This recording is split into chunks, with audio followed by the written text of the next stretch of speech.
can I build wealth from nothing? I have a very low income, but I want to be successful and build wealth. Any advice? Okay, so you want to start building wealth, currently on a low income. The first thing I'd say is congratulations and thank you for reaching out. Congratulations for thinking about building wealth. And that first step is often the hardest. I guess the start of anything is difficult though, isn't it? If you want to lose weight, you want to get fit, you want to get healthy, guess what training session is the hardest? The very, very first one. Yeah, that first one, you walk into the gym, might be the first time you've trained or the first time, maybe it's just the first session of the year. For example, like for a lot of us, January is. It's tough. The first one is tough. Well, guess what? The first time that you save is tough as well. But it gets easier, like training in the gym. Like anything really that's difficult at the start, repetition is key. So I've got a couple of tips for you. You've mentioned that you're earning a low income. So saving when you've got a low income, just try and make sure that you keep your bills as low as you possibly can. I know that kind of sounds a bit obvious, but always shop around. If you're buying something or you're taking out a new service, try and have 2 or 3 different options, investigate them, analyze which option is most cost effective for you. It's amazing how much money that you can save just from shopping around for something. So if you're from a low income, try and keep your bills low, shop around when you're buying something. You need to buy something or you feel you need to buy something, it's very, very tempting to take out a short-term loan, credit cards. Short-term loans and credit cards, the interest is astronomical in most cases. Be really, really careful of that. Try not to leverage, try not to borrow money. Obviously, there's some situations where you really, really, really have to, but try not to make a habit of that and try and clear any of those balances off first of all. When it comes to saving and investing money, that's the first step really, is to making sure that all your debt, your expensive debt, expensive loans are cleared and out the way. Before investing any money, I'd recommend that you have 6 months savings in the bank. When I say 6 months, work out exactly what life costs you.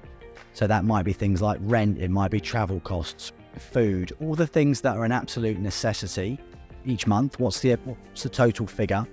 Just try and make sure you have 6 months worth of that in the bank. That's your emergency pot.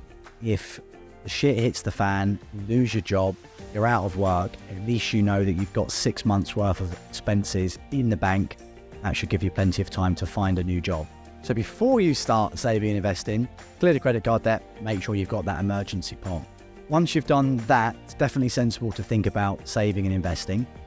You mentioned that you're from low income, you're earning low income. So the key would be there is start small. With saving, start small. Just start something. Remember, the key when you are saving money is time and compound interest. So the longer that you have to save money, easier it is. So start as early as you possibly can. What do I mean by that? Well, let's say somebody has £200 a month to save, and they save that money for 25 years. That's a long time invested. You've got the power of compound interest. What's compound interest? Compound interest is growth on growth. Think of it as pushing a snowball down a hill. Small to start with, gathers up pace, gathers snow, and of course the snowball at the end of the mountain, the bottom of the mountain, is much, much bigger. That's what compound interest is. It's growth on growth. £200 a month, 25 years, a decent interest rate of 10% on that money per annum will give you 265,000 at the end of it. 10%, maybe it's 8%, maybe it's 12%, 10% is not a bad annual average. The principle is the same. £200 a month, over 25 years, you'll end up with £265,000. If you were to save £1,000 a month over a 10-year period, you'd only end up with £200,000 at the end of it. So even though with the £1,000 a month, you're saving 5 times as much, because it's such a shorter time span, you actually don't end up with much money as starting small, being consistent, being disciplined, just letting time and compound interest be your friend. Hopefully that's helped. I would say just start something small.